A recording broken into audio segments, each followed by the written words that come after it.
or an orange deck, this would be considered the Blitz version. So 8 cards in each pile. It doesn't have to be 8. A minimum would have to be 7 because it's a minimum of 20% in each pile. But you could have like 7 here, 7 here, 7 here, and then put the remainder in here if you wanted to. But for a third, it's got to be 20% within, at a minimum, within each pile. So anyways, that's set up. I think it'd be fine for doing a basic run-through game, but we can go from there. I'm not concerned. I think you mentioned that you hadn't read the rule books. I'm not concerned about. I think the best way to learn is just to play and watch people play. So I'm going to go ahead and promote you so you're able to manipulate the different components, and we can go from there. And if I start to break up or you can't hear me, just stop me at any time. It's not a problem. Okay.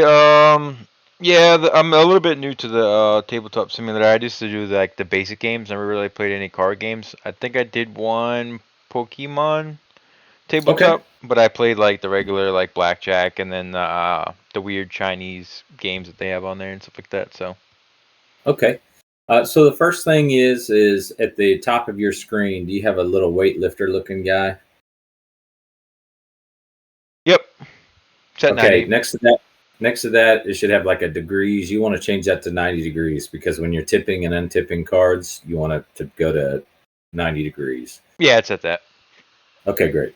And then other than that, I think we'll just jump right into it. So these player guides need to be updated, but they're pretty close over here. This right here. So if you hover over, or if you press the Alt key, it'll zoom into it. So at least the turn phases are in the right sequence, but there may be some minor step in here that I need to go back and take the new game guide that I just put into useful links on the Discord into here. So that needs to be updated, but at least you can see the turn phases in there if you need a reminder on the turn phases. But the bottom line of it is that the win condition is going to be here in the middle of the screen. You've got the life totals. So we're going to be playing the abbreviated game. So it's going to take a long time because it's your first game compared to how fast it will be if you're playing all the time. But I suspect it's going to be about 15 minutes when somebody is proficient at playing the game for this level of game. And then the normal or the longer game is, so it's 20 life or 2 crystals. The first to either 2 crystals or the first to take the other person down to 0 life. That's a win condition. That's the generic win condition. Yep. And then so that's that. And then for a longer game, it's like 30 life and 3 crystals, and all that's going to be hammered out as we get more and more play testing in to figure out what's the good number, if that's too little, if that's too much, that kind of thing. Because you want to shoot for probably about a 15-minute game for the shorter version. You want to shoot for about a 30 to 45-minute game for the longer version or the normal version. Okay. So going back to, so that's the win condition. We talked about that. There's 2 ways to basically get your crystals showing here. So I'm just going to make sure all your stuff is locked down here before I start doing too much. Yeah, it looks like it is. So in front of you, you've got these, what's the crystal growth numbers. Okay. So over here, you've got this white crystal growth in front of you. If you left click, it should go up, or up. And if you right click on it, that number should go down. Same thing for all the other ones. The red crystal growth, if you left click on it, right click, left click on it to go up, right click to go down. And then above that, your crystal pool would be the same thing. And the reason that they're all black is because this is the crystal that you generate from your growth. So you're just keeping track of the crystal that you generate with your growth right here on the black one right in front of the color. So not to be confused with the crystal growth, which has the associated color.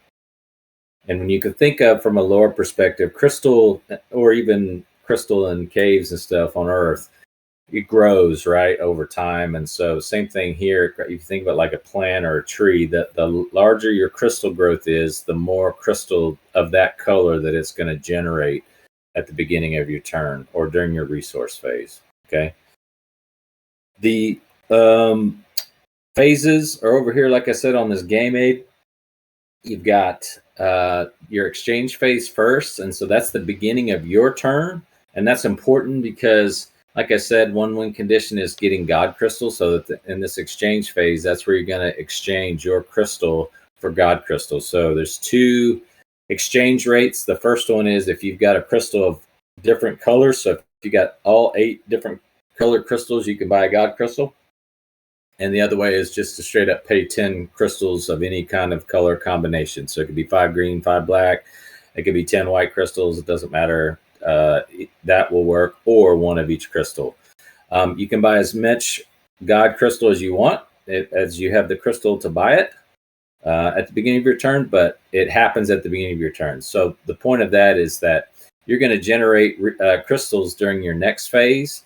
And so after you go past the exchange phase, you can't use that crystal that you generate in your resource phase to try to exchange for God Crystal. You're going to have to hold on to that crystal and protect it all the way until your next turn to be able to exchange it for God Crystal. And basically it's just simulating, like from a ruler perspective, you got 2 hard powers. You've got militaries, like nations have their militaries and nations have their economies. So you need your economy to be able to raise and train forces, and that's the crystal side. And then you need your forces to protect your economies from people coming in, raiding, and pillaging all of your gold and treasure, in this case crystal. So that's the balance there. And then the tension in the game is going to be about how much crystal do you spend, and are you trying to go for, getting to the God Crystal first, or are you trying to go for taking the other person down? But at some point you're going to have to probably spend some crystal, because if you don't, then the other person is going to likely use their creatures to steal all the crystal that you have, because in this game creatures have a carry stat. And so see, if I'm betting this is probably not a creature. No, that's a gatekeeper. So we'll pull that over, pull those gatekeepers out. So here's going to be a creature.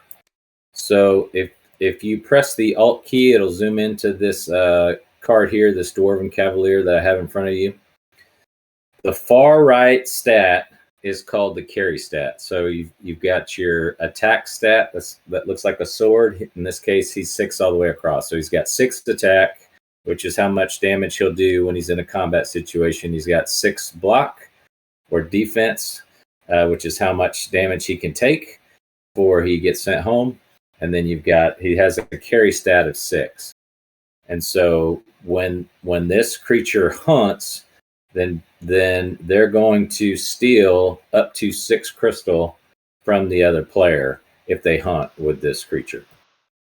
And then if they don't have, and we'll get into that when we get into actual hunting, but if they don't have the crystal to cover that 6 that this particular creature has, then you have the option to either take as much crystal that they do have available, or you can increase any of your crystal growth colors by 1 crystal growth. So for every creature that you attack with that's not blocked, if the opponent doesn't have enough crystal starting with your lowest carry cost to facilitate, then basically you're just going to start increasing any crystal growth color that you want.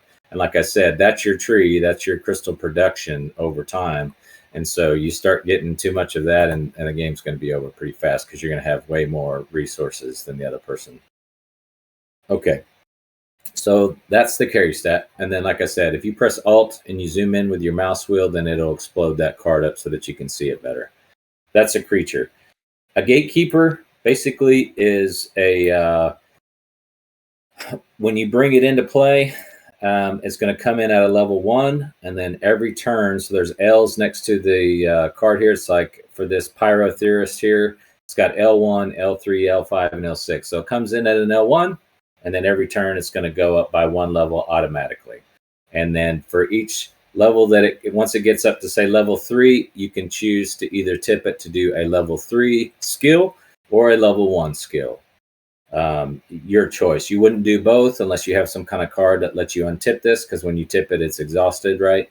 But you'll have the ability to choose between those levels of that gatekeeper to do those skills that the gatekeeper has.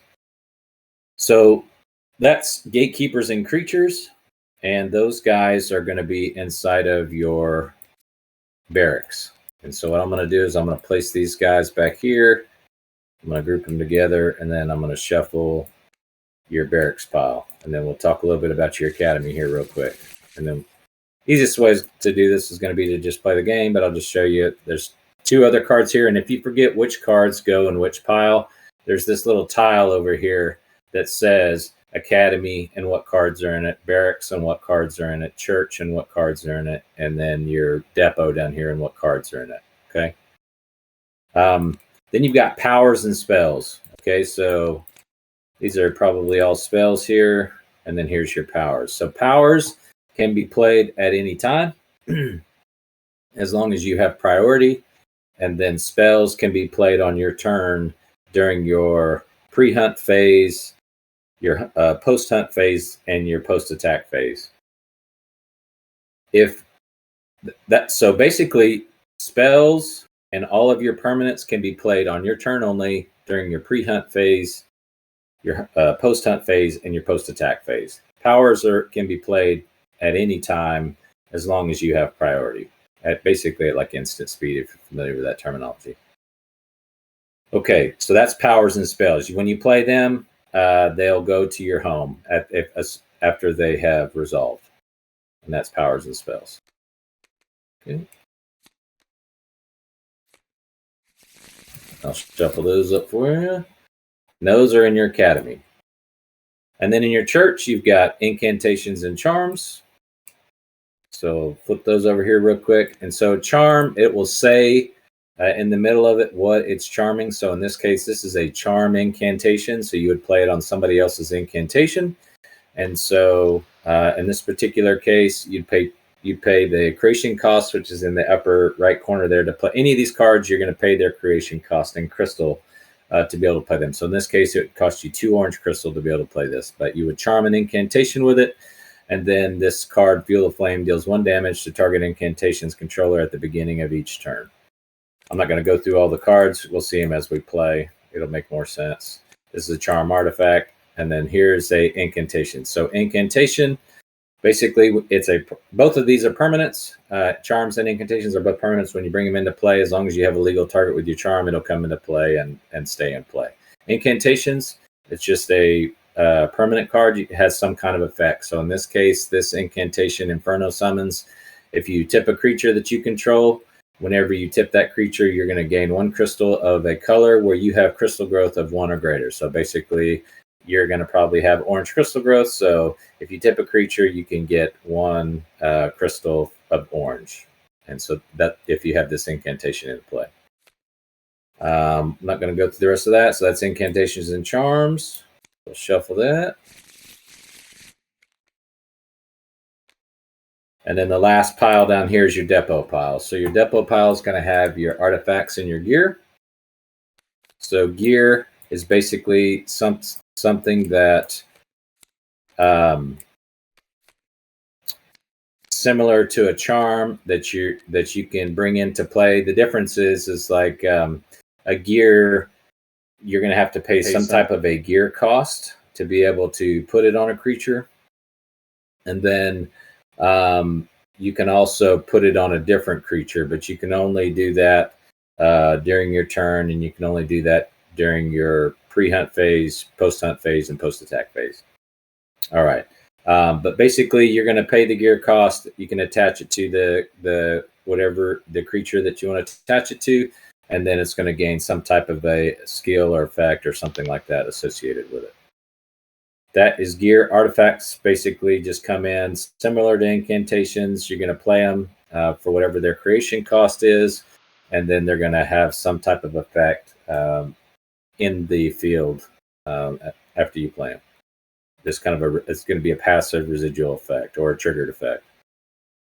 Okay, so that is gear and charms. I'll take those. So with the diamond blue and red crystal that's on there, does that mean you can use any color crystal? Yes, that would be this symbol right here is a crystal of any color. Mm-hmm. I remember seeing that in the rule book. Like I said, I briefly read it. So yeah, all good. Yeah, I mean, it's great that you did. Actually, it's more helpful in the sense that, like, then you can tell me, hey, this is this is what you need to do to make it more streamlined, or put this part of the rule book in a different place. That would be more helpful. Like that's the best part. But honestly, I think the best way to learn is just to play. So I'm gonna go first. So for the game setup, we've already got our 20 life setup. We got our God crystal set up here in the center of the board. I'm gonna actually draw a crystal, which if you decide you want to draw a crystal, you can draw it from the center of the pool, and you can put it in front of your in here in your crystal pool, or if you just want to click on the little meter there to show that your crystal is grown up, you can do that too. Whatever's easier for you. Some people it's easier to grab the physical crystal, and some people it's easier to click on the crystal pool so that they have their crystal going up. All right, what was my point? So to start the game here, I'll go first just to show you how the turn sequence goes. So I'll just go ahead and shuffle up these piles here. And then to start, the starting player is going to draw 2 cards from each pile.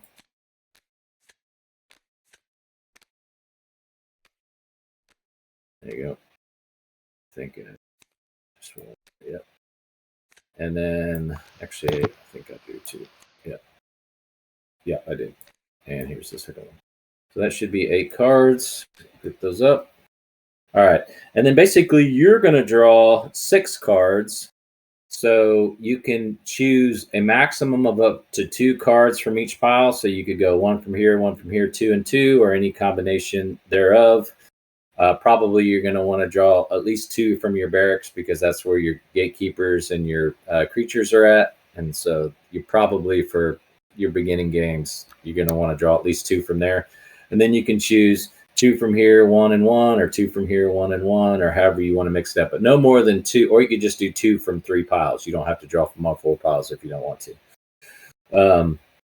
But no more than 2 from any piles, and you're going to draw 6. And it's going to make sense here in a second. But basically, and to draw, all you have to do is hover over it and then hit the number of however many cards you want to draw. So if you want to draw 2 cards from there, you would just hit the number 2 while hovering over that, and it'll put it in your hand. There you go. And then the same thing, hover over a different pile, hit the number 2 or 1, depending on how much you want to draw from that pile, and then it'll draw that many cards to your hand.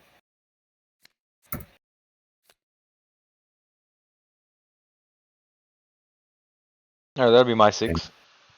Okay, cool. And I think, let's see here. So I've got my spells, I've got my artifacts, I got my incantations, I got my charms. Okay, so I do have 8 here.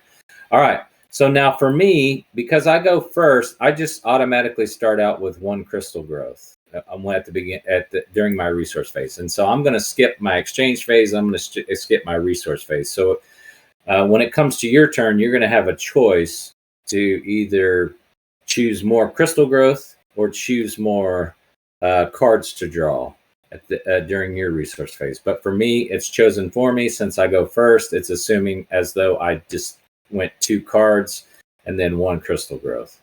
So I got my 1 crystal growth of orange. So that means that I still have some crystals over here from another game. So I'm going to take those off. Okay. So, and if you need to throw anything like in the trash, this little black hole over here, just basically it'll eliminate anything you throw in there. So like any crystals you're spending, you can just throw them in your black hole. All right. So, I would choose orange crystal to start my or crystal growth because that's basically both of these decks are just all orange just to make it simple. And I'm going to go ahead and get 1 orange crystal from because it's going to produce however much crystal growth that I have into my crystal pool. So I've got 1 orange crystal in my crystal pool. Then I'm going to look at my hand and see if there's anything that I can play with 1 orange crystal. So I'm going to just kind of scroll across my hand and see if there's anything. And really, there's not much I can play there. But I do have an artifact that costs 0 that I can bring into play. And basically this thing, if I tip it, it lets me gain 2 orange crystal. So that's all I can do for my turn. So then I will pass turn to you. So now you have your exchange phase first. You don't have any crystal to exchange. So then you're going to go straight into your resource phase. So you're going to decide if you want to either gain 2 crystal growth of any color, which is probably going to be orange because I think all these cards are orange. Yeah. And draw 1 card, or if you want to draw 2 cards and gain 1 crystal growth. So you get the option. And after you decide which one you're going to do, you're going to draw first so that you can look and see what cards you draw, and then you can decide which crystal growth. So if you decide, hey, I just want to draw 1 card and do 2 crystal growth, you'll draw first, look at what cards you drew, and you might want to change which crystal growth that you want to upgrade after you look at your card. Or not change, but you'll decide after you look at your card, because it might be better to have a different crystal growth than you thought before you drew your card. Okay. So what would you like to do? Draw 2 cards and gain 1 crystal growth, or draw 1 card and gain 2 crystal growth? I'll probably draw 1 and get 2 crystal growths. I'll probably just do that. Okay, so you can draw from any pile.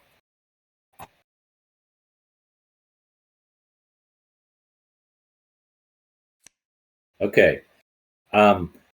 We're going to ignore draw tax for now. Actually, I'll just keep track of draw tax for you. So what happens is in this game, you'll notice there's not very many cards in each pile. So it could potentially be easy real quick to start spamming a single pile.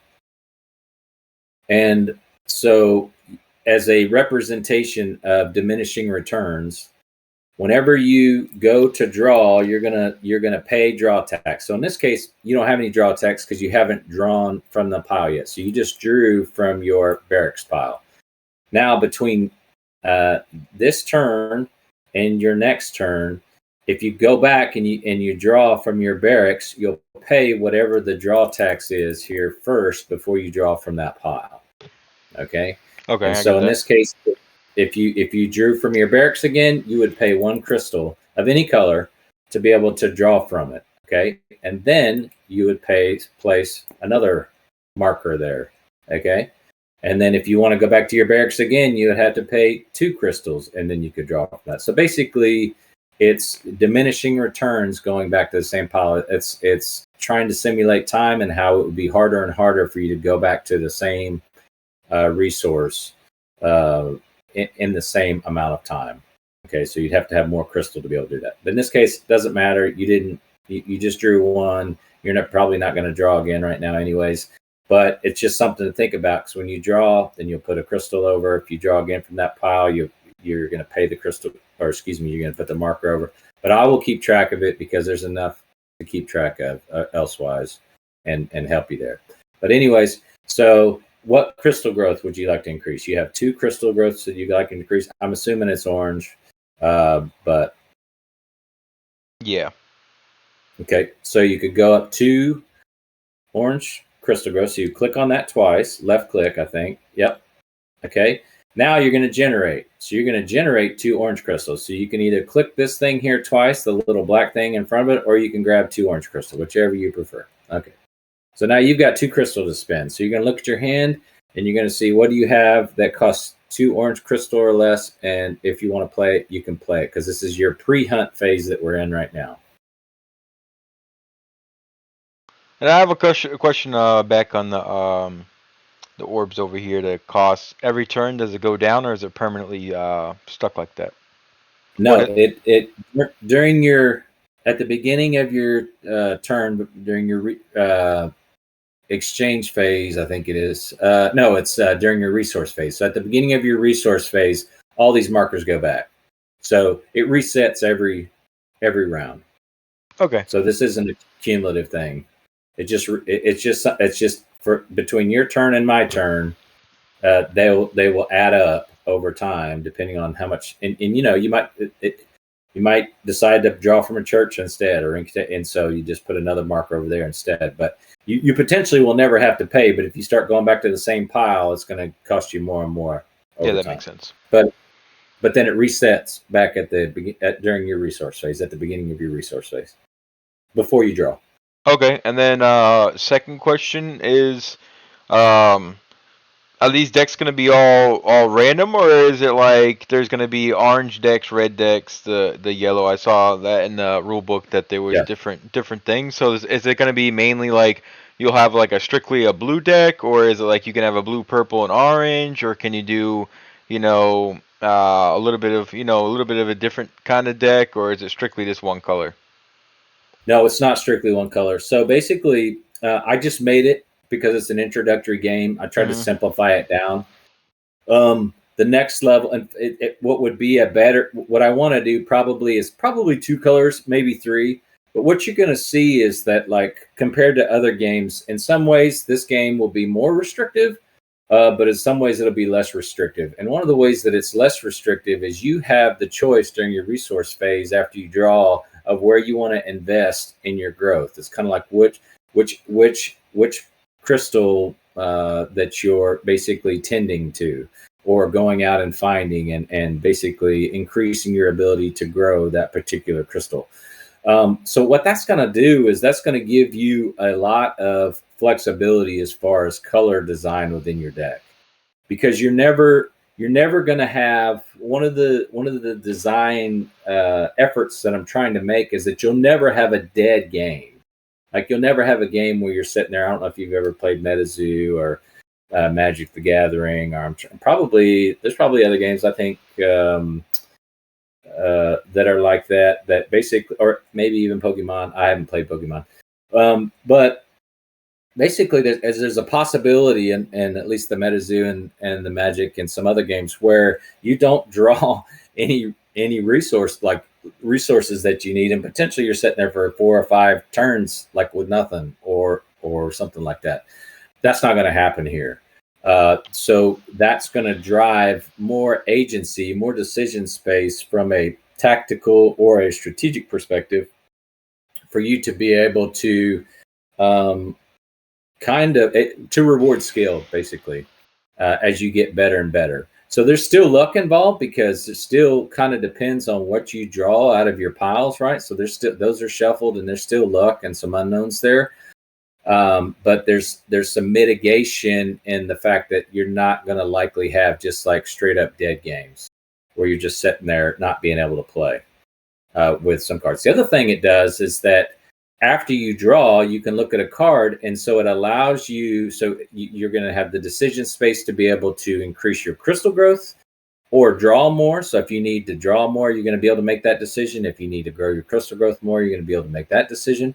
And then after you draw, you're going to have the ability to be able to decide which color that you want to invest in. And like I said, during the beginning, when we were talking about win conditions, in the exchange phase, there's actually a discount for multicolor. In other words, if you have 8 different crystal colors, God Crystal costs 8 and not 10. If you don't have 8 different crystal colors, you're going to have to pay 10. Even if you had 7 different crystal colors, you would still have to pay 10.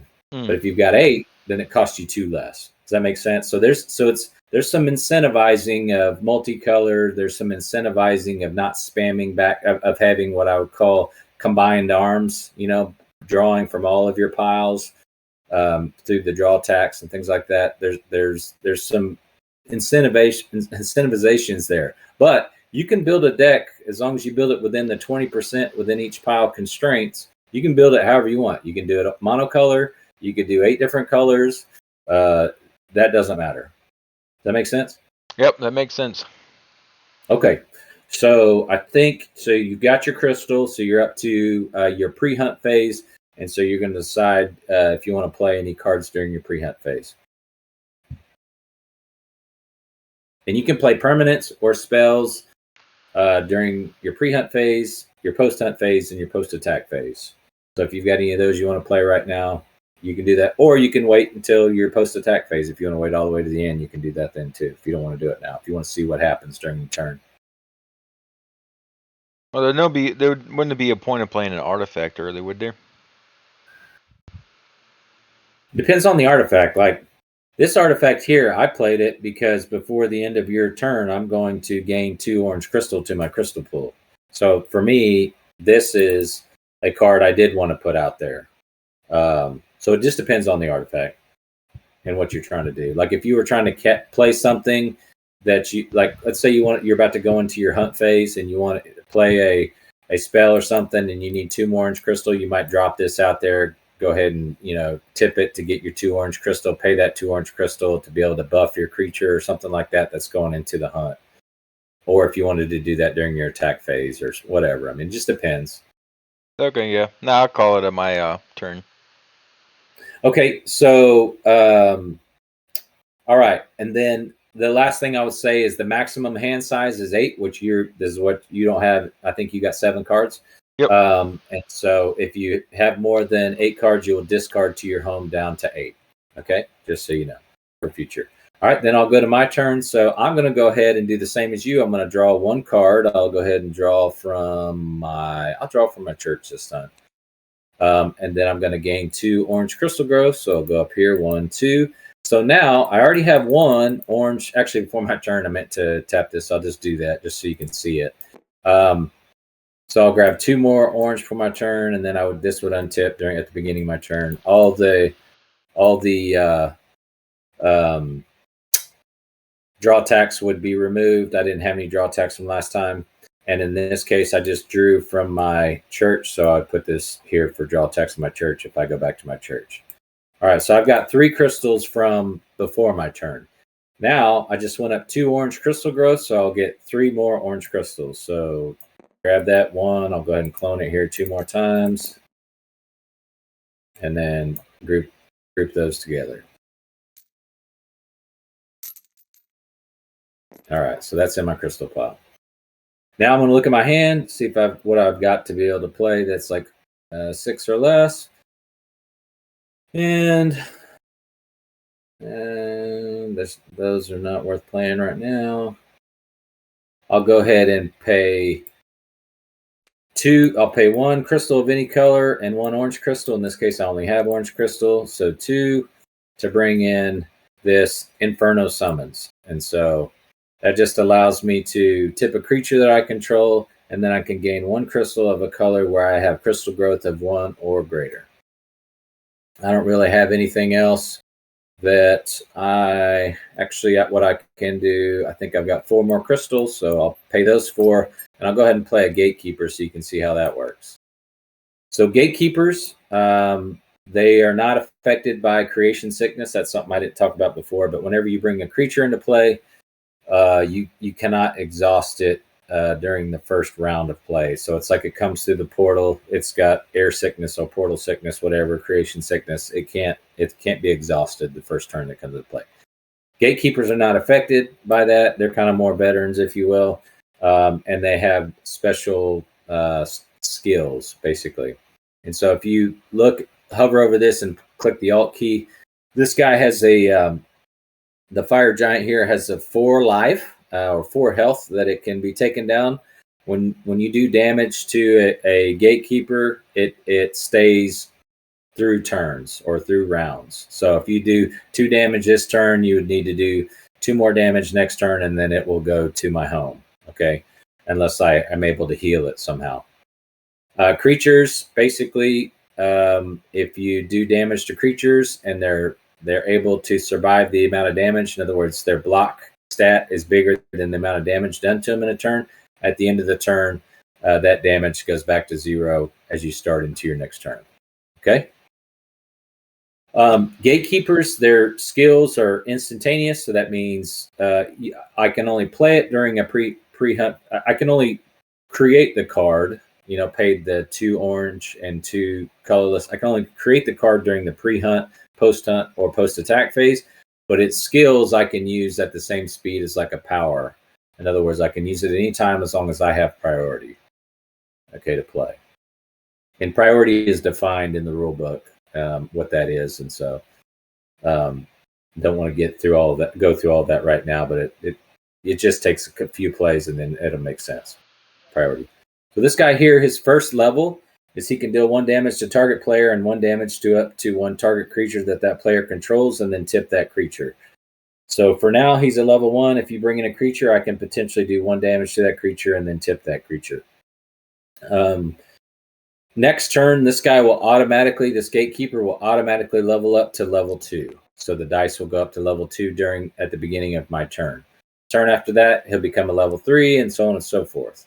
We talked a little bit before about the levels, but like once he gets up to level 3, then he would be able to use either his level 3 or level 1 skill whenever you exhaust him. And that's that little left kind of hooking arrow there represents that you would have to tip this to be able to use the skill. That's at whatever that level is. If it doesn't have an arrow there, then that means you don't have to tip it. It's just some kind of effect that the gatekeeper has at that level. But in this case, all of this gatekeeper's levels have a tipping requirement to use them. Make sense? Okay, yeah, that makes sense. Okay. So he's a level 1, and then that's all that I can do, and then I will pass turn. So then you will take the draw tax off, so that's done. And then you decide if you want to draw 2 cards or draw 1 card and gain 2 crystal growth.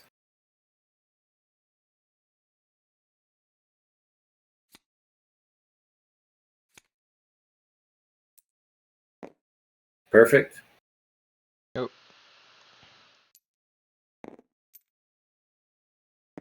Perfect.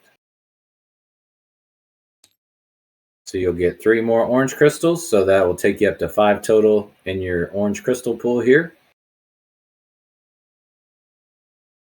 Oh wait, so this one will stay the same, but this one will always go up. Yep. Yeah. So this is like the tree, and the amount of fruit that tree is going to produce in your crystal pool is 3. So this will go up to 5. You're going to have 5 crystals in your pool.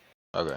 5 orange crystals, because it's 3 crystals. So next turn, if you didn't spend any of those 5, right? Next turn, if you didn't change the orange crystal growth, then you would have 8 crystals and so on. Unless I steal them from you, right? During my turn, I can steal your crystal from your crystal pool with creatures during the hunt phase, which we'll see here in a little bit. Okay, and since I have 9, I got to discard one of my cards? No, because now you go into your pre-hunt phase, so you can play a card, because you've got 5 orange crystal you can use here now. Okay. So if you want to play a card, you can play a card with that 5 crystal. All right. So yeah, so this one should be free. Yep. And then, and if you wanted to, you could go ahead and tip this one right now, and add 2 more crystal to your crystal pool here, because this one gives you 2 orange crystal, right? So if you want to, you could do that, so you don't forget. If you're worried about forgetting it, you just hit the E. You hit either Q or E to tip it. The letter Q or the letter E. Okay, and then you just go down here and you'd add 2 orange crystal, because that's what it gives you, 2 orange crystal to your crystal pool. So not your growth, but your actual crystal pool. So you go up to 7. There you go. So now you got 7 crystals you can use to play the rest of these cards that you have in your hand.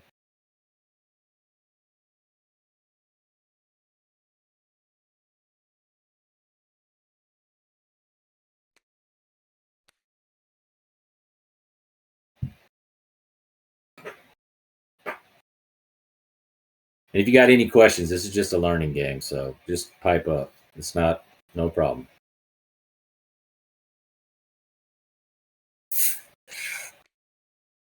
This guy, you said they come in fatigue. Okay. Basically, fatigued is the sickness. Yeah. So it doesn't. It's not tipped, but basically, well, in this case, you're going to on play draw a card for each permanent you control with a creation cost of 3 or more. So you just brought him in, and so you're going to draw 1 card because he is more than 3 creation costs. So if you had other cards in play that were 3 creation costs or more, then you would draw a card for each of those cards. So, but in this case, it's just him. So if you want to replay that because you want to put something else in first, you could do that, right? Because that will trigger differently. Well, I guess you couldn't, because you only have 7 crystals, so you wouldn't probably have something else you could play for 3 crystal. But if you wanted to wait till next turn to play it or something like that, you could do that. But if you don't, you can just go ahead and draw a card. I have this, but I don't know. I forget what this does, but I'll throw it out there anyways. Yeah, I'll take a look at it. The untip. Yeah, so untip charm artifact. Yep. So basically, you would play that on top of an artifact. So that would be good to play on top of this guy probably, because you'd be able to tip your charm there to untip this card, and then you could tip it again to get 2 more orange crystal. Does that make sense?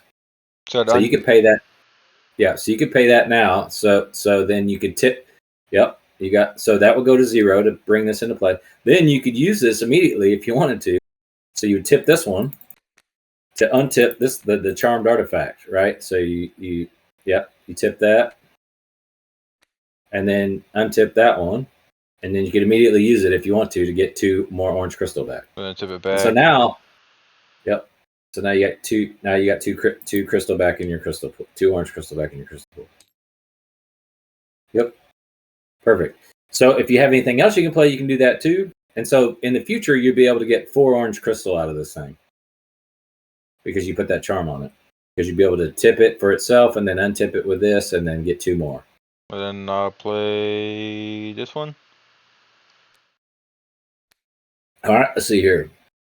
So deal 1 damage to each opponent's creature and gatekeeper. If at least one of these creatures or gatekeepers goes home this turn, you may draw a card. So one thing I forgot. If after you play this, you're going to draw a card. So you can choose. You're probably going to draw from either your church or your academy, unless you want to pay the 1 crystal to go back and draw from your other 2 piles. So yeah, let's choose. You get a free card there. So and then let me look here. I don't know if it says. So it does not say ignore draw tax. So you'll put this on there in case you go back and draw from your academy before your next turn. Sometimes the cards will say ignore draw tax. And that means you're not going to put any. You won't put any marker on it.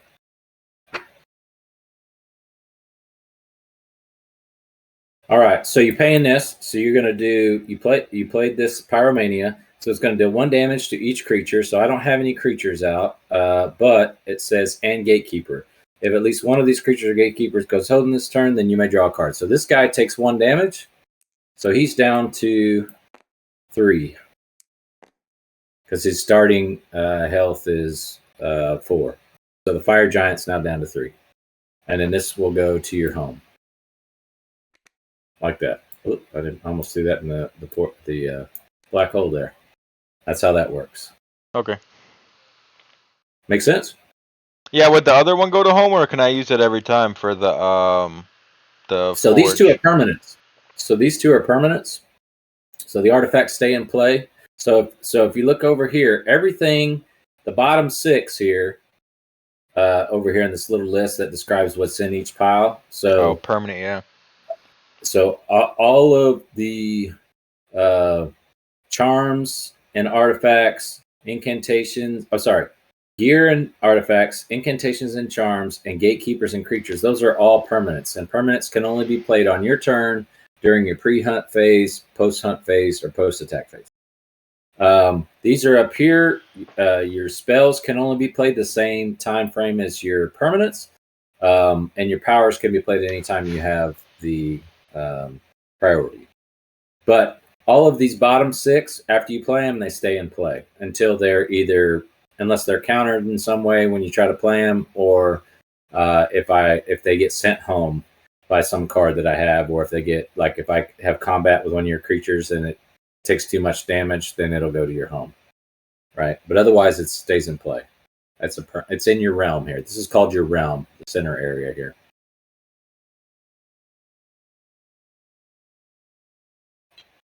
Make sense? Makes sense to me. Okay. All right. You want to do anything else during your turn? For the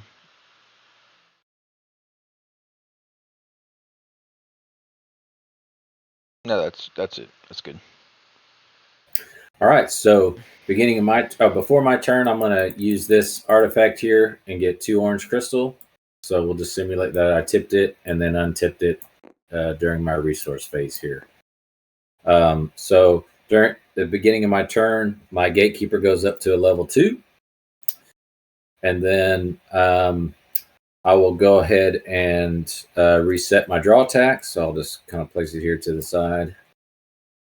And then I will now, I think what I'm going to do is do the same thing. I'm going to draw 2 cards and gain 1 crystal growth. So I'm going to draw from my academy. I'll put this here. And I'm going to draw from my depot. Put that there. And then I'll take 1 crystal growth. I'll put this in my hand. These cards I just drew. And then I'll take one orange crystal growth. After I look at my cards, I decided I want orange. And then I have 4 crystal growth here, so I'll go ahead and take this guy and just clone it 4 times. So 1, 2, 3, 4. All right, cool. And then I'll take a look at my hand and see what I got here. So it looks like I've got, what's this thing do here? All right, I'm not going to do that.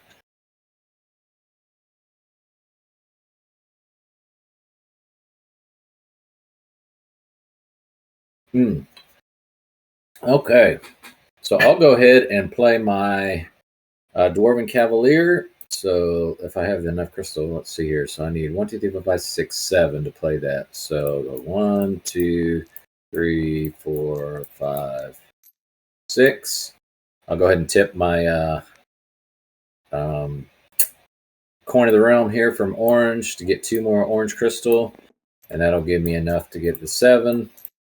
And I'll put the last one back in my crystal pool here to be able to play this guy. So this cost me 7. And he comes into play. It says at the beginning of my turn, I'll return target creature card from my home to my realm. At the beginning of each opponent's turn, that player sends a creature home. And then this creature, this Dwarven Cavalier, has Equestrian. And Equestrian just means that basically he's good at riding horses. And so he can only be blocked by other creatures that have Equestrian. He can block normal creatures, and he can block other creatures with Equestrian. And he has to be blocked by a creature that has Equestrian. That little, basically, chess knight symbol in the lower left corner is the symbol for Equestrian, and then it says it as a word, as a keyword at the bottom, Equestrian. It means he's good at riding horses. Okay. So he can only be. All right. He's got Creation Sickness, so it's your turn. All right. So I can You untip both of those. So just E or Q to. Yep. There you go. And then you'll remove your draw tax. And then you'll decide if you want to draw 2 or gain 2 crystal growth. And I'm not, just ignore this ability right now. Don't destroy that guy because I want to actually get through some hunts and some attacks. So just leave him into play. Technically, this guy at the beginning of, no, it's at the beginning of my turn. Okay. No, wait. At the beginning of each opponent's turn, that player sends a creature home. So technically, you would send this creature home, but just ignore this guy's ability for now so that we can go through some hunts and attacks and stuff like that. All right. So do you want to draw 2 cards or do you want to gain 2 crystal growth? Two crystals, so I'll draw from the church. All right, cool. And then increase your crystal growth. There you go. And then you'll gain 5 orange crystals.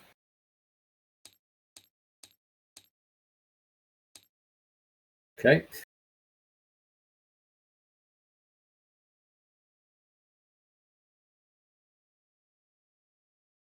And then I can use these ones? Yeah. So basically what you could do is use your coin like you normally would to gain 2 orange crystal. And then immediately, if you want to, I mean, you in the game, you could choose to use this later or use it now. But, if you want to use it now because you want to play those crystal, you can go ahead and, gain 2 from it. And if you want, you can immediately untip it with this one by tipping your charm there. So your charm would now be tipped. Because you tip your charm to untip your coin. All right, it's like that. Yeah, and then you can tip your coin again. Sorry, tip your coin again, and then get 2 more crystals if you want to. So you'd be up to 10. There you go. And then now you're in your pre-hunt phase, and so you can decide if you want to play creatures or other spells, whatever you want to do, or other powers or other permanents.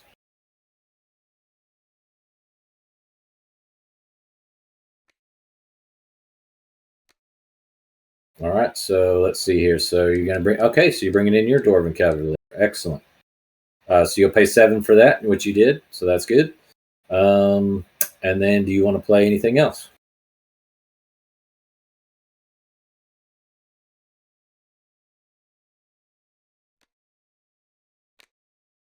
Oh, no. All right. Excellent. Okay, so you paid 3 to bring that in. Then it has a gear cost associated. So when you pay 3, that brings it into play. Okay, so now this guy's in play as a permanent. Okay. It has a gear cost. It has a gear cost associated with it, which is 3 crystals of any color. So now next turn, because you don't have any more crystal.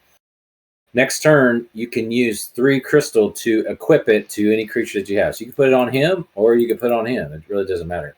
But you'll pay 3 crystal of any color to equip it to a creature, and when you do that, that creature will gain a +1/+1/+1, and it can't be blocked.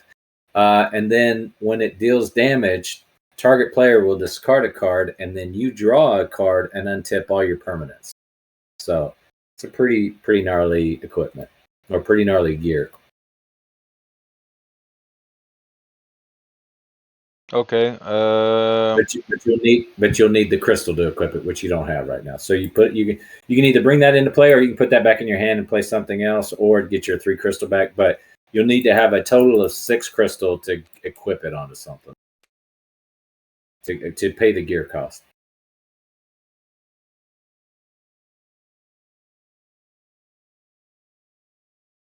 But it's a permanent, so it'll stay in play if you want to just equip it next turn. But if you got something better you want to play now, like another creature or some other card, you can put that back in your hand, since it's a beginner game. So just whatever you want to do. That's fine. I'll send it there. Okay. All right. So on my turn, I will. I'm going to ignore this guy's ability for now, just so we can demonstrate a hunt and an attack. But technically, if this guy came into play on your turn, then I would have to send this guy home at the beginning of my turn, right? Because of his ability. But I'm going to, just like I ignored it for you, I'm going to ignore it for mine. So we can just jump right into a hunt on this next turn here. Because I'll go ahead and hunt, and then you can see what that looks like. That's fine. Sounds good to me. Okay. So I will untip this, remove my draw tax. I'm going to go ahead and draw 2 from, I'm going to draw 1 from my barracks. And I'll draw 1 from my, let's draw 1 from my church. Okay. All right, cool. Let's see here. And then I go up 1 orange crystal growth, and then I'll gain 5 more orange crystals. So I'll go 1, 2, 3, 4, 5. All right, so now I got a total of 6 here. I'll go ahead and tip this, so I can get those crystals. So I'll just clone this 2 more times. 1, 2. All right. I've got all my crystals. Okay. So then I will look at what I got here.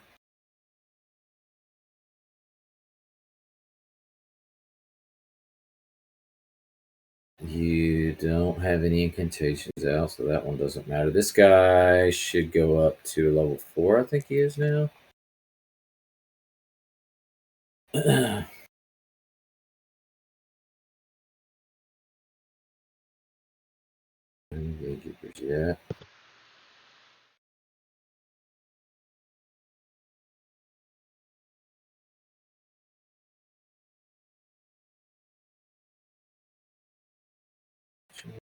All right, cool.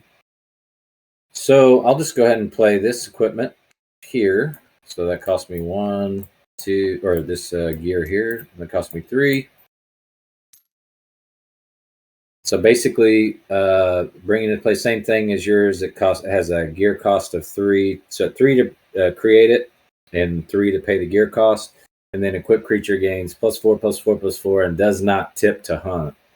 When the equipped creature sends a gatekeeper home, return that gatekeeper to play under your control.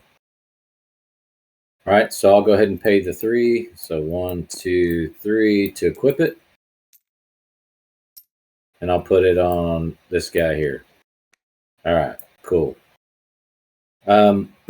So now we go into the hunt phase. All right. So let's just say this turn I decided I want to hunt with this guy.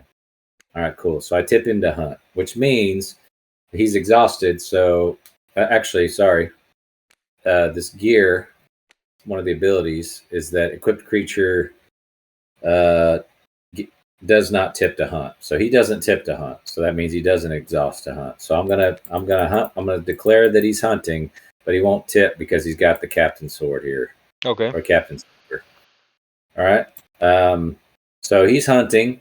So then you'll decide, hey, you either want to block, all right, or you'll let him through. So you can decide if you want to block him or not. And if you let him through, then basically he's going to do one of two things. He's either going to take his carry cost if he's unblocked, which is 6. It's the far right stat.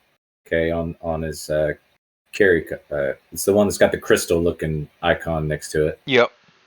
If you had 6 crystal out, like let's say you had 1 black and 1 purple, et cetera, and you had 6 crystal out. If he hunted and if he went into the hunt and you didn't block him, then he could take all 6 of those crystal because of his carry stat. Now, you don't have any crystal out. So if I hunt with him, which I send him on the hunt and you don't block, then basically what that means is you don't have enough crystal to fulfill this hunter's carry stat. So then I will automatically get to choose any color crystal growth that I want to go up. So next turn, obviously I would choose orange because these are all orange decks. Unless I had some other, like I was trying to get to 8 different crystal colors. But so next turn I would gain even more crystal during my crystal growth or during my resource phase. Okay. So each creature that is unable to be fulfilled, its carry stat, will have the option to either take whatever crystal that you have left up. So if you had 3 crystal out and I attacked or I hunted with him, because hunting and attacking are different phases. If I hunt with him and you don't block and you had 3 crystal out, I could choose to either take those 3 crystal because maybe I want to use those 3 crystal right now, or I want to use them during my next turn, or I can go up by 1 crystal growth of any color.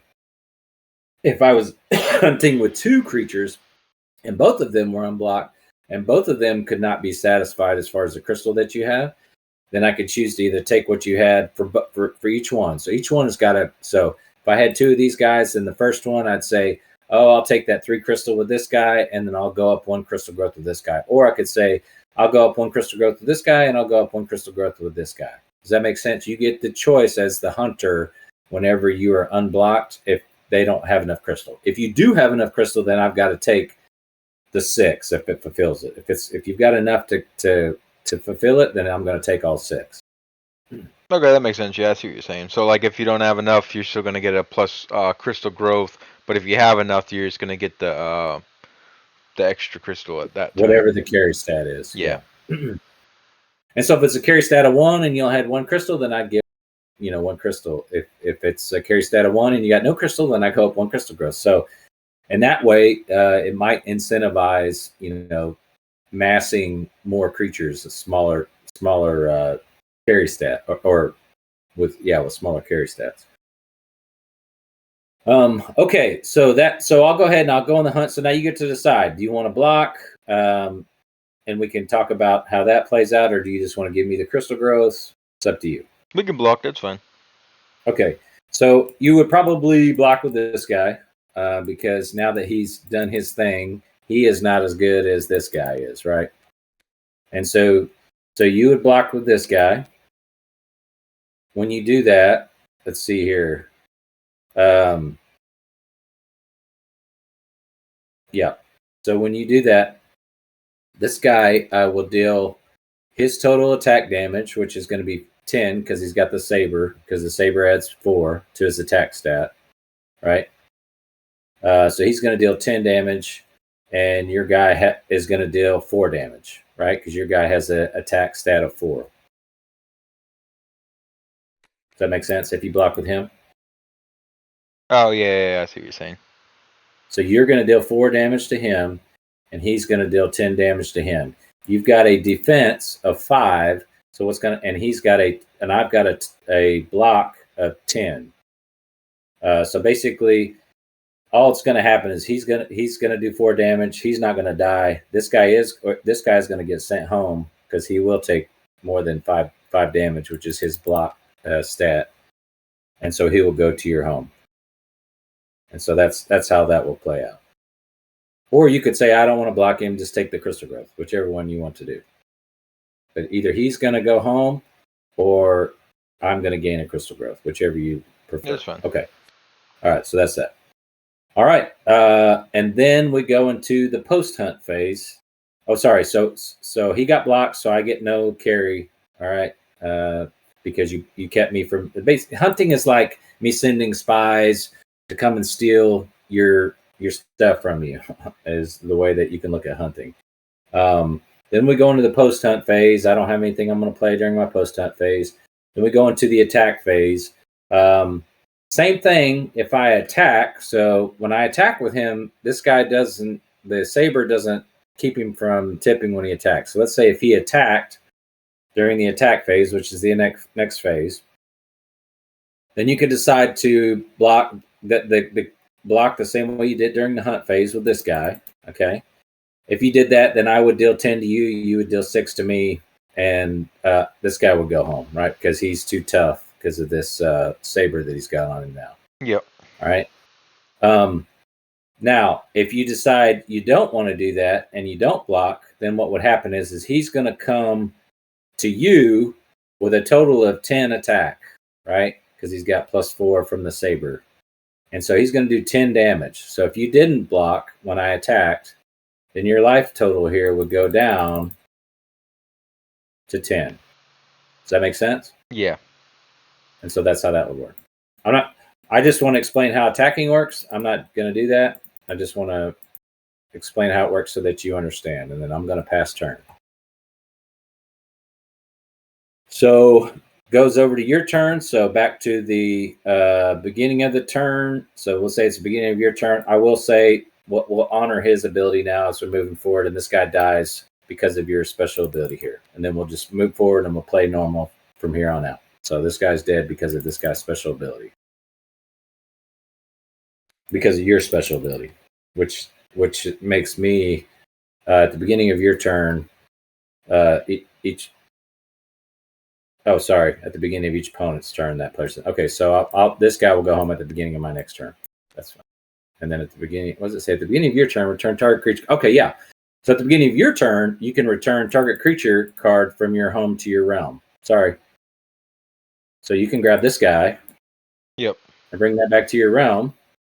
Now, when he comes back to your realm, his ability is going to trigger because on play, you're going to draw a card for each permanent you control with a creation cost of 3 or more. Now, you've got 1, 2, 3 cards that have a creation cost of 3 or more, so you can draw 3 cards. And this. I don't think you drew already. Yet. Did you already draw? Is that why this is here, or did you? No, that was from before. That was from okay. Before, So this is over here. So now you can draw 3 free cards because when he came back in on play, he's going to get. You can draw a free card for each permanent that you have that's got a 3 creation cost of 3 or more. So you can pick one from here, one from here, one from here, or since you don't have any crystal currently in, that's probably what I would do. And then these guys are going to untip.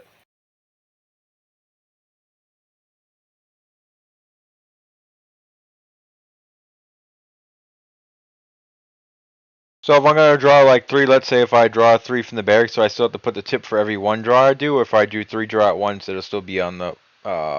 Yeah, so basically what's going to happen is you would draw the first card, then you'd put this, you draw, then if you go to draw the second card from the same pile, you'd have, if this card doesn't say ignore, some cards will say ignore draw tax.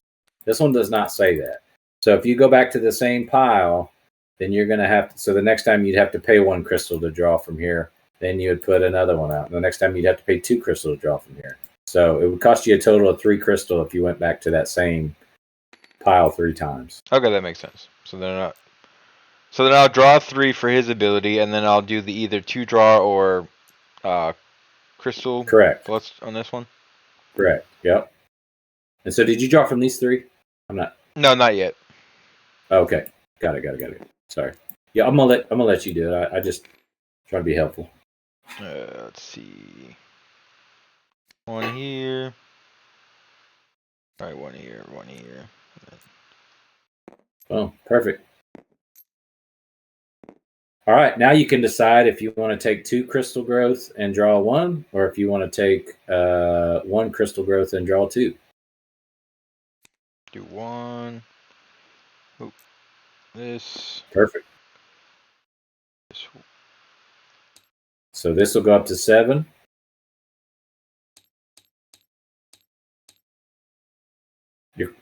Your crystal growth will go up to 7. Oh, but did I do the wrong one? No, you're good here. This is your pool, so this would go up to 7. And then you would generate the crystal from your crystal growth, which would be 7. Does that make sense? Okay, and then I can. Yep, and then you can do this again. You can just tip them both and then get 4 crystal. There you go. And then you can spin that. You're going into your pre-hunt phase, so you can spin that however you want. So I can add the weapon to him? Yep.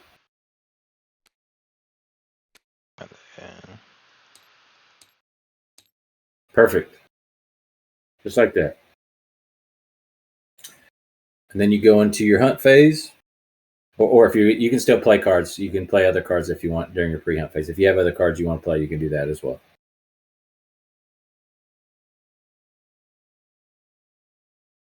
How much gear can go on one person at a time? As much as you want. You just got to pay the creation cost to bring it in, and then you got to pay the cost to the gear cost to put it on the creature. All right, so that'd be 4, 3 to bring it in, 2 to, or 1 to plus it, so it'd be 4. Yeah, it'd be a total of 4. So 3 to bring it in, and 1 to put it on wherever you want to put it on. Yep, do that.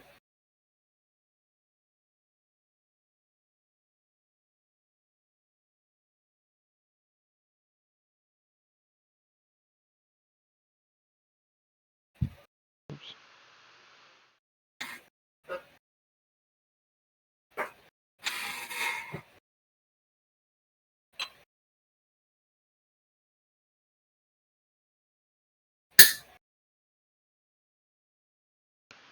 So when it has a card that it says that if one or more of your creatures has been exiled or sent home this turn, you may play this card. It has to be during my actual turn. Like if you activated this ability over here and I had to send them home, I could play that card.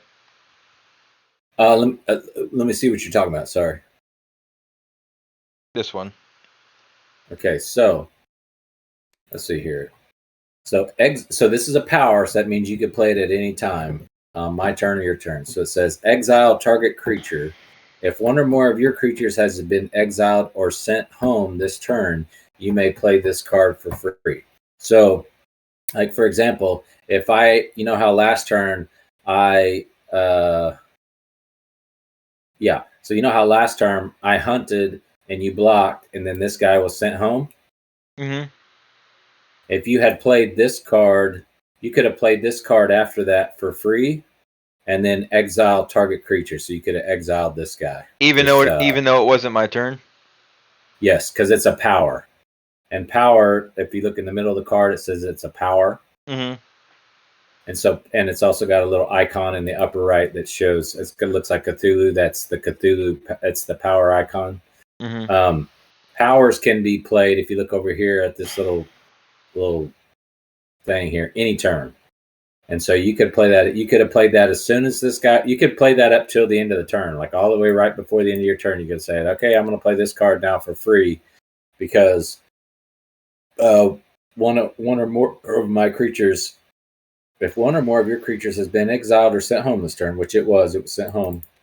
So you could have played that for free to exile my guy, and it would send it over here to my exile pile. Or you can just pay for it now and exile this guy. You pay 3 crystal for it, which I think you may have already paid. I'm not sure. Did you already pay for this? No, I just brought it up so you could read it. You could pay 3 crystal for it and exile this guy right now, or you like you said, you could if you could use it for free after one of your creatures gets sent home. Okay. Yeah, I'll just wait. So I just click 1 to put it back in my hand. Yep. 1 to put it back in your hand. All right, let's see. Yeah, I was looking at that one earlier. I was like, I don't know if I use this one or not use this one or. Yeah, no, that's fair.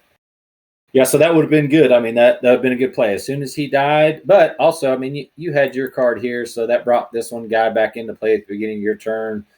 And so, I mean, yeah, so it would mine would have been dead, and then that guy would have came back in, and you would draw 3 more cards. So I mean, that would have been a pretty good. There'd been some pretty good synergy there.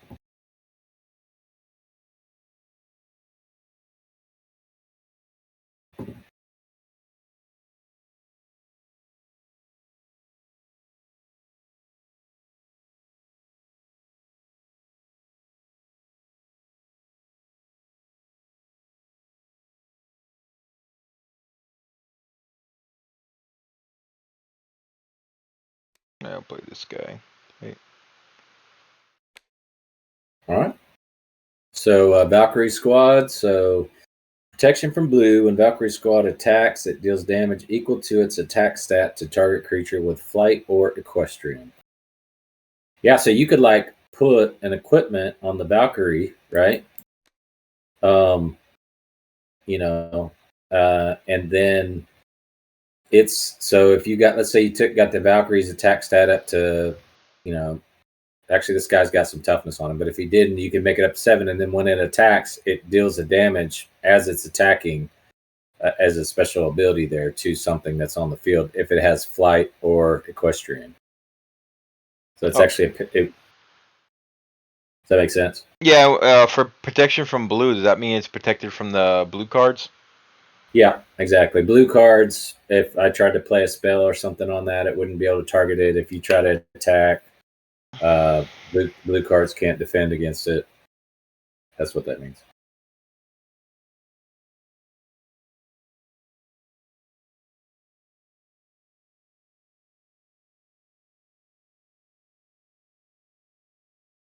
All right.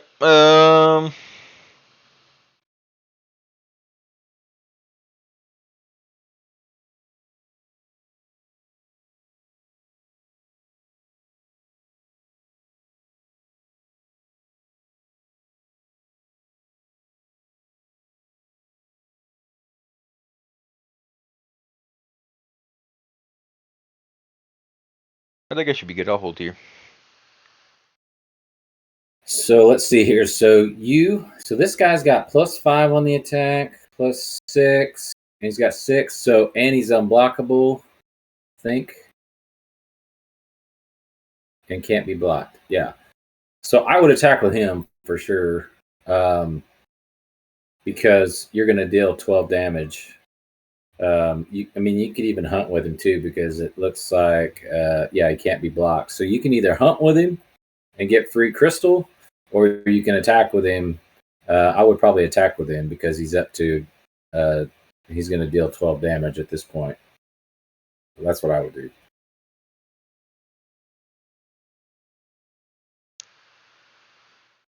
Does that make sense? Right, so he does 6 attack. The gear does +1. Yep. And he can't be blocked from the dagger. The dagger makes him unblockable. And then when he deals damage, which he'll deal damage because he's not blocked, then I will discard a card and you will draw a card and untip all your permanents. So you definitely want to attack with him. Okay, so then when I attack, I just pick what I want to go. Tip your creature, yep. Okay, so then you're attacking with him. I can't block him, so he goes through. He's going to deal 12 damage, so that's going to take me down to 8. And then, because of the dagger, when equipped creature deals damage, target player discards a card. So I'll discard this card here. It goes to my home. And then you're going to draw a card from the dagger. You draw a card. See, and it does not say.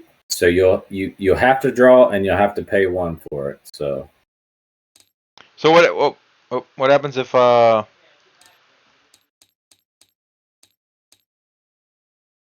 if you don't have the what happens if then? you don't have the thing, then you That's a good question. That probably needs to be sorted out. But for now, we'll say that if you don't have it, then basically you can't pay it. So basically, it's just going to take the crystal that's there if you have it. Yeah, because you wouldn't be able to draw. So I guess you wouldn't be able to draw. I mean, technically, you wouldn't be able to draw. That's the way. That's the way I think it's going to be for now. You wouldn't be able to draw. So it's forcing you to draw. If you don't have the crystal, then you can't pay for it. Then you can't draw. So that would take priority. The draw tax would take priority. Okay. That's a good question, though. That's the first time that's come up for me. So. Yeah, let's take from here. That's fine. Because I won't be able to play anything.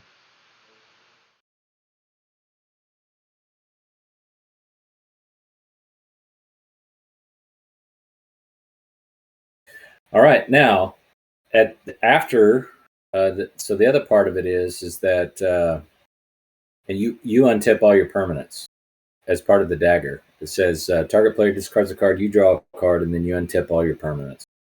So this guy's going to untip your Cavalier, and then these two are going to untip, so you can reuse those again. So let's do +4? Yeah. Just to make it easy. I don't know what symbol's on it. I can't really see. Oh, it might be sometimes sometimes these tabs will get distorted to where the views are messed up. So that's a flaw across Tabletop Simulator. Yeah, I think there's like a 2 on it, but it's 4. Yeah, I'll just have to keep it. Yeah, you got 4. I'm tracking. Okay. And then, so even though I attack, I could still use my turn, or is that end my turn? So now you go into your post-attack phase. So if you want to play permanents or spells, you can do that now because you're in your post-attack phase. Or you can play permanents or spells right now, or powers, permanents, or spells, anything right now.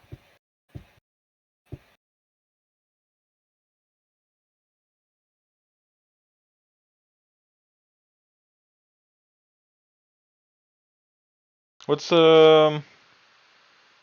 Fuel Flame? Fuel the Flame deals 1 damage to targets, incantations, controls at the beginning of each round. Yep. So you can play that because it's a charm incantation on my Inferno summons that I have over here. So basically, you would play that on top of my Inferno summons, and then it's going to deal, and then that card is going to deal 1 damage to me at the beginning of each turn. So every turn I'm going to take 1 damage because of the Fuel the Flame. So it's the incantations controller. So I'm the controller. You play it on. You charm this incantation. It's basically punishing me for having this incantation. How do you get rid of it? If this card is either destroyed or sent home, or if that Fuel the Flame is sent home. Like if I have some kind of card that sends target charm home, or if I have a creature or a gatekeeper skill that destroys charms or something like that, or sends them home, then that's how I could get rid of Fuel the Flame.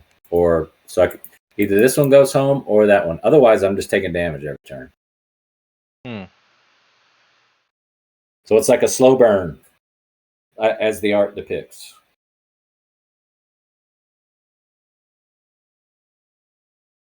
What about when it says when a creature enters a play in your realm? What does that mean? Me or you?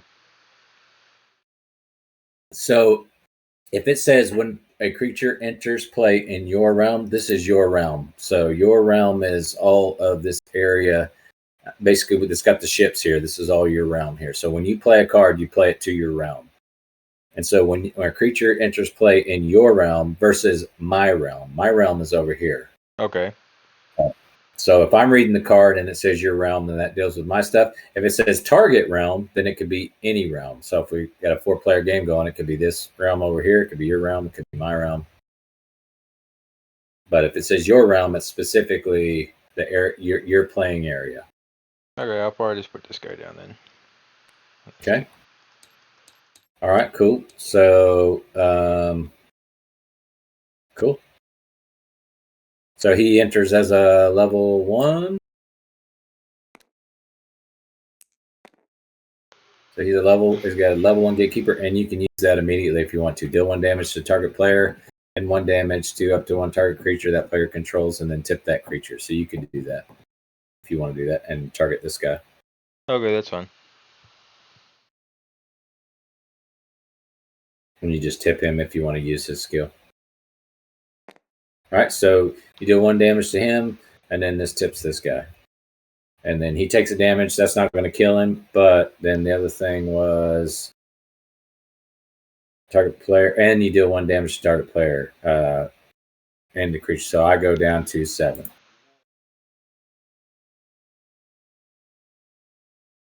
Okay, that's it for my turn. All right, so I'll untip. At the beginning of my turn, he goes home from that guy's ability. Untip this, put my draw attacks away. I'm going to, I think I'll draw 2 cards. So I'll draw 1 from here and 1 from here. I will gain 1 crystal growth, 6. I'll get 6 more orange crystal, clone. 1, 2, 3, 4, 5, 6. Okay. Those together. And then I will play this one. So this, oh, that's not the one I want to play. Sorry. That was the flame. Yeah, I meant to play this one. All right, so this is the Royal Bandit. It's an assassin type creature. It has quick, which means that it is not affected by creation sickness. And so I can tip it to destroy target creature if it is charmed or equipped with gear. I may then place all charms or gear from that creature on this creature for free. So I'll tip this one. I'm going to destroy, send this guy home, and then I'm going to take all that gear. Okay, Just so you can. Can I use my revenge? Yes. Yes. I Sure can play can. this. Yep. All right. So then you pay that for free. So when you do that, that exiles this one, and then these come back to you. A word. And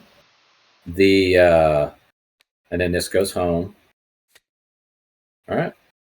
And yeah, that's how that works. And then the gear will stay in play even if the creature dies or is exiled. Okay. Unless you have a That's card like you did where it says it takes the gear from them. Yep, exactly.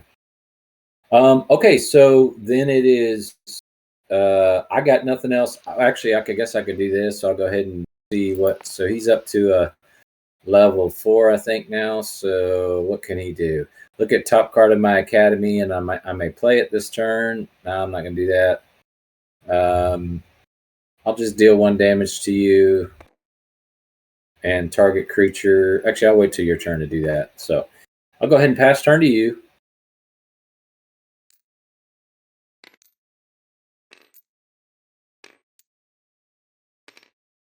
Oh. And then you'll untip all your permanents.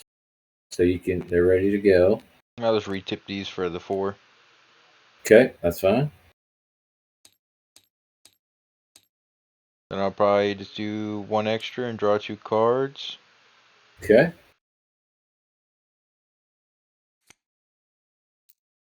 Perfect.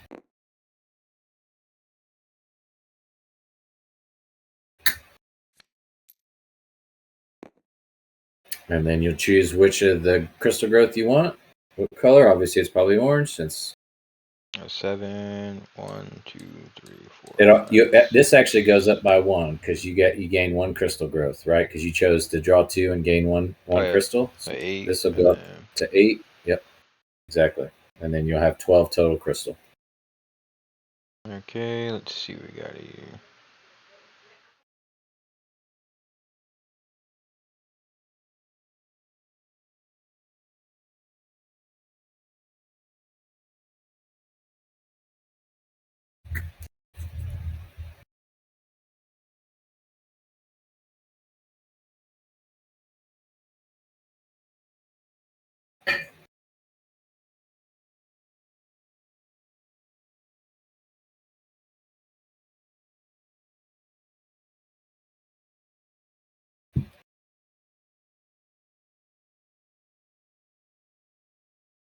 Take this guy out.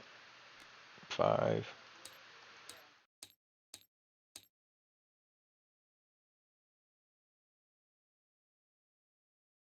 Take this guy out. 3.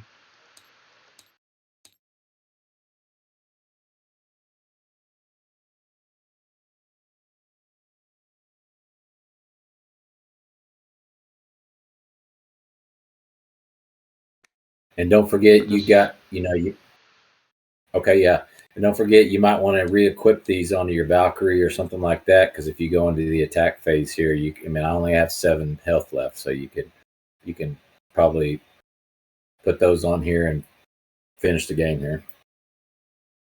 Just by equipping those onto your, or actually it might be enough without it. Let's see, you got one. You got this guy will come with 3.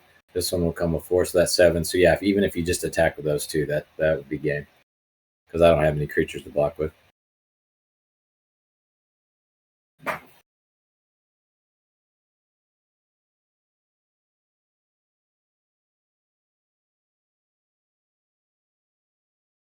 I guess we could do that then. Okay, and then so you go into your pre-hunt phase. You go into your hunt phase. You're probably not going to hunt with these guys because you got my life total down enough to where you can end it this turn. You go into your post-hunt phase. You could play any cards if you wanted to. You don't really need to. You go into your attack phase. So you attack. I would tip these 2 guys, so this one and this one. Declare those as attackers. And then I'm like, hey, I don't have enough to block them, so let's see how much damage they deal. So this guy got 4. This guy's coming with 5 plus 3 is 8, so that's a total of 12 damage. So I will go down to -5, and I lose, and you win. That's how that would work. And so that's one win condition that you just saw there. The other win condition, which is the alternate, would be if either one of us had gone for stealing more crystal during the hunt phase to be able to exchange that crystal for God crystal. And usually the attacking people are more familiar with that, but what you're going to realize as you play this game more is that you can build decks that make it easier for you to hunt, and then just by stealing that crystal, you keep the other person. You go up by crystal and they go down by crystal, which means you're constantly getting a resource advantage. So both of these are viable win conditions. In this case, you went the attack route, and so you won through attacking. So good game. Yeah, it was a good game. I learned a lot. What questions you got? Anything overall as far as and you can think about it, and you can go back later if you're even interested to, and kind of look at the cards. By the way, up in the top on games, Yep. you can click games, and then if you hit save and load button, if you see that, and then you can save this game, and now you'll have this game and the board and everything, so you can go back and look at the cards later if you want to load this from a save game, just to kind of refresh like different concepts in your mind if you want to do that. And also it'll be set up, you can just put the cards back where they go and shuffle up if you want to try to, play it or teach, whatever. But what question, as long as you've got the game saved, then you got it. And then what other questions do you have? For the most part, it makes sense. Like I said, I had the question earlier, which you said you wouldn't draw a card when you didn't have any, crystals to pay. I think you said, so I know you said that like a lot of the decks have different colors, but we're just doing the orange now. Can someone build a deck like that, or is it just like? Yeah. You can build a single color deck if you wanted to. And most, like when my next kind of major task is to build beginner decks, and I will do that with playtesters. And if you want to be a playtester, you are welcome to be a playtester if you're interested in that. I think you'd make a good playtester. But playtesters will like help in that situation to go, what are we going to do, or do we need to go back and change a card text, right?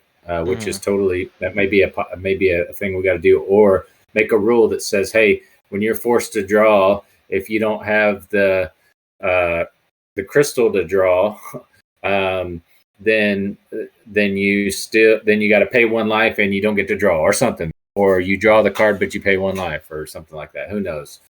Or you don't get to draw. But right now, I think we'll just say that you don't get to draw if you don't have. I think that's probably the smoothest way to implement that, because if there's other cards that where you can draw but you don't have the draw tax, then you shouldn't be able to just keep drawing. So I think that's probably the better way, is just to say if you don't have the draw tax, then you can't draw.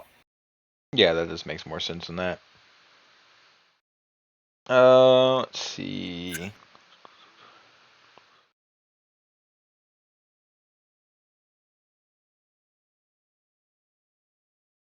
I think as of right now, just the cards I've seen. Just kind of play them and see how it plays out. Okay. So there's another in the what I tell you what, let's do this. Just so how is your time frame? I know you're teaching Chronicles of Arcane, right? What time you start teaching that? Yeah, it's 3 now, so it's about a 30-minute drive, so I gotta drive down there probably no later than I gotta head out of the door no later than 4:30. Okay, so what if you've got time? What I'll do, the easiest way to do this is just for me to jump over. Did you save this board state? Yeah, I saved it. Okay, so I'm gonna jump over to another one.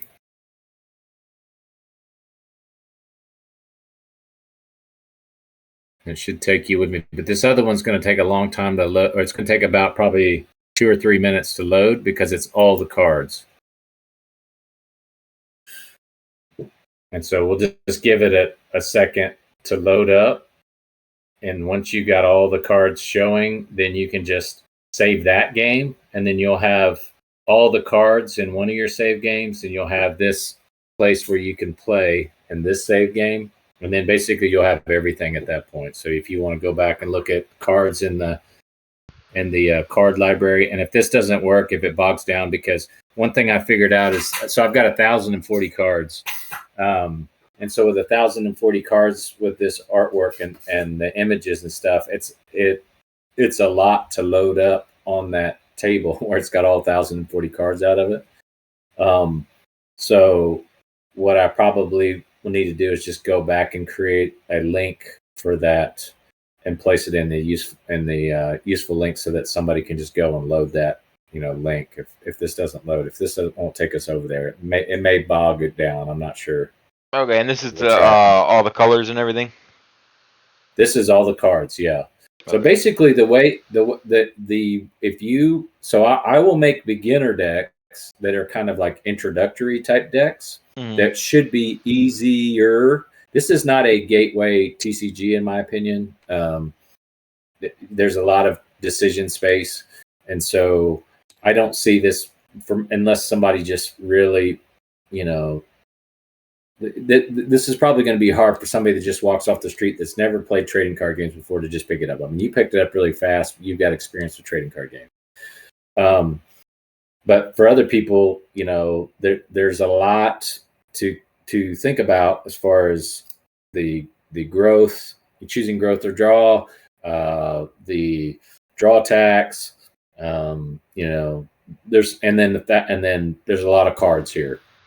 Yeah, so, it all loaded in for me, by the way. You keep talking. What's that? I said you can keep talking. I was just letting you know that all the cards loaded in. I'm just going through them right now. Okay, good. So yeah, if you'll just save that game, then you'll have everything there. And what you can do is at this table here is you can right click and clone a card. So if you right click on a card, there's a drop down that'll pop up, and you can clone a card, and basically wherever you click on the table, it's going to drop a copy of that card. So building, we'll just talk about deck construction here. So I'm going to build beginner decks, and I'm probably going to limit them to like 2 or 3 colors, enough to where people can see that it's fairly easy for you to get the crystal color that you want. It's going to be a lot harder to optimize that, right? To fine tune that, especially for somebody who's doing competitive play. But for just being able to play the card and not having dead games, that's going to have more liberty there. But to the basic deck construction is you choose whether you're playing Blitz or a normal game. If you're playing Blitz, then it's a minimum of 32 cards total. Each pile, whether you're playing Blitz or normal, has to have a minimum 20% within that pile, or 1/5, depending on how you want to look at it, filled. It could be filled with all of one type of card. So remember, I talked to you about like the Academy has powers and spells. If you want to fill your Academy with powers, go after it, and that's fine. If you want to fill it with spells, fill it with spells. If you want to fill your barracks with creatures and no gatekeepers, you can do that. If you want to fill it with all gatekeepers, you can do that. But 20% minimum in each of those piles, regardless of if you're playing Blitz mode or the normal mode. Maximum right now, again, we're still in beta testing here, but maximum right now of 5 copies of each card, unless it is a bespoke card, which that artifact, the coin of the realm, the orange coin that was giving you 2 crystal, that is a bespoke card, which means you can only have one of those in all of your deck or in your depot. So you couldn't put 5 of those in your depot because it's bespoke. It's unique. Okay. Does that make sense? But other than that, 5 of any kind, minimum of 20% in each pile. As many colors or only one color if you want. That's the basic deck construction rules. And then minimum of 32 cards for Blitz and a minimum of 100 cards for normal. As of right now, that may all change as we play more and more games. But as of right now, those are the basic deck construction kind of rules and setup. All right. Yeah, it sounds pretty straightforward. Hey, shoot me your mailing address, please, so I can send you some stuff. And then you've got this saved, so that's good to go. And then have a good time, man, playing Chronicles of Arcane tonight. Do you ever play with? Okay, I guess. Do you play with Mud sometimes? Nah, I haven't played with him at all. I think he came on. I don't know when he came on, but I know that Trey told me because, like I said, we tried to do boots on the ground about a year and a half ago, and they had a very, very small team. And then when I talked to Trey, that's how we found out about Mud, because he was like, "Hey, I have a staff member underneath me. You know, he runs this stuff. He takes care of this. He's my second-hand man. You know, I'm gonna push you up to him." And that's how we met Mud for everything else, to set up the tournament and all that stuff. Okay. All right. No, good to go. So I just didn't know if he was playing with y'all tonight or what. I think he might. He's a firefighter too, so he might be on tonight. I'm not sure. I have to check. But anyways, hey, thanks for taking the time to try it out. Always, if you want to give feedback, it's welcome. If you want to be a play tester, I think you have a great. As far as if you want to be in the TTS and help and develop the rules or playing games, just hit me up or let me know if you want to do that, and I'll change your role to play tester and bring you into the play tester channel. And otherwise, standing by feedback. And if I never hear from you again, then that'll be some pretty clear feedback. So there you go. Nah, okay, yeah. I'm definitely, like I said, I am recording this. Maybe if I missed anything, a lot of people like to watch my TCGs that I do. Maybe I can get some feedback from anybody and randomly watching, in the chat, and I can send that up to you. Okay, sounds good, Mike. I appreciate your time and welcome anybody that wants to come and learn. Just make it a priority, and we'll get on their calendar. So thanks for hanging out. Of course, we shall talk soon. All right, buddy. Have a good night. We'll talk to you later. Later. See you.